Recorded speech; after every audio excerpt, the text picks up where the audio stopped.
a popular festival celebrating sex culture and held in the southern city of Guangzhou wrapped up earlier this month, but not before it had dominated the top of the rankings on most Chinese language search engines for some time. Chinese media covered the Guangzhou Sex Culture Festival fairly widely, pointing out that over the 11 years of its existence, it has attracted no less than 3.2 million visitors. So, what do they go to see?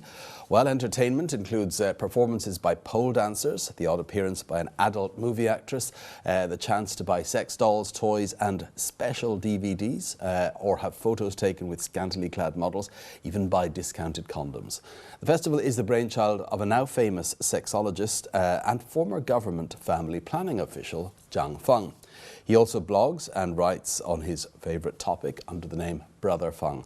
And it seems that other cities now want a share of Guangzhou's success. The city of Tianjing, near Beijing, opened its sex culture festival earlier this week.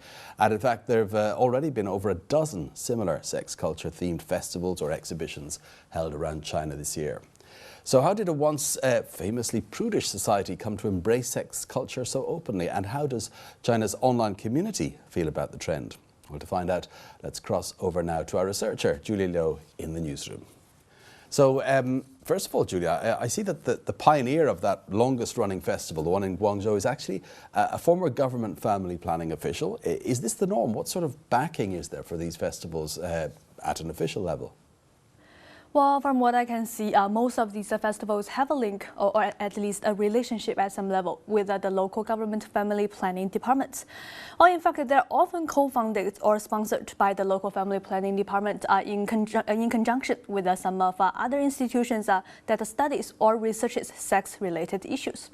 And it's these organizations that contact the exhibiting companies who take part. So it's not unusual to see some official elements popping up in these events. For example, there are very government-sounding themes for these festivals every year. Well, the one for the festival in Guangzhou this year was a healthy sex, happy family. And another common aspect is that you will find a few government-run medical organizations sponsoring booths in the exhibition, although unsurprisingly, they are generally fairly sparsely visited compared to more commercial stalls. Well, we've covered some reaction to these kind of sex culture festivals and exhibitions before here in China Take, and I seem to remember a generally expressed opinion from net users that they tend to be rather long on the sex side of things but rather short on the cultural content. Is that still a common perception amongst net users? Well, I have to say yes. While criticism over the lack of a culture in these events is an element of many net users' comments. Well, this post's comment is from ChinaNews.com.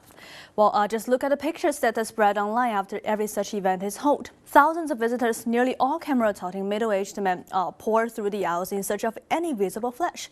Or another male crowd is excited over the appearance of some Japanese porn star. Well, the only word for it is vulgar.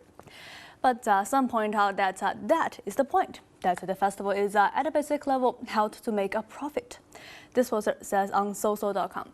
Well, it's a win-win situation. The ordinary people get to see what they want to see, while the government can make profit from it too.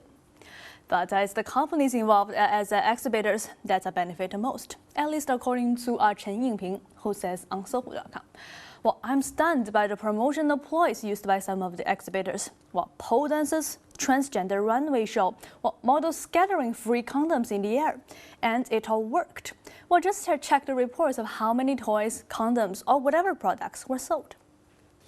Okay, but it takes two to tango. These products wouldn't be flying off the shelves or out of the booths if nobody wanted them. And it seems there is an increasing number of visitors to these festivals from the figures we saw there. In fact, a New York Times reporter suggested that the overwhelmingly male crowds at these events mirrored the demographic imbalance where men substantially outnumber women in China. Is that something that net users would agree with? Well, some posters do agree with the analysis in that report. Da Zhen says on Weibo.com. Well, there are far more single men than single women in China right now. Maybe in 10 years' time, we will see a ratio like 180 men for every 100 women. So we shouldn't rush to blame these lonely men for being so excited at such events. Well, on the contrary, it should serve as a warning for the government that it needs to deal with the gender imbalance urgently. While other net users see the growing popularity of the festivals from a business standpoint. A.L. Huameng says on Baidu.com. What's clear is that these sex culture festivals are increasing in frequency and numbers of visitors every year. It strikes me that it might not be a bad idea to switch to a career from this industry. And in fact, a report in the Taipei Times shows that more than 4,000 sex shops have opened up in Beijing and Shanghai alone since laws were relaxed in 1993. It also says the market for sex toys is growing at over 60% a year. But I'd like to wrap up with a more serious comment from this poster. He or she is worried about the quality of sex awareness of the public than the mere quantity. Certainly, people's minds are becoming much more open to sex. That's clear from the amount of people visiting these sex culture festivals. However, my concern is the progress of proper sex education has been left far behind, while we definitely still have a long way to go.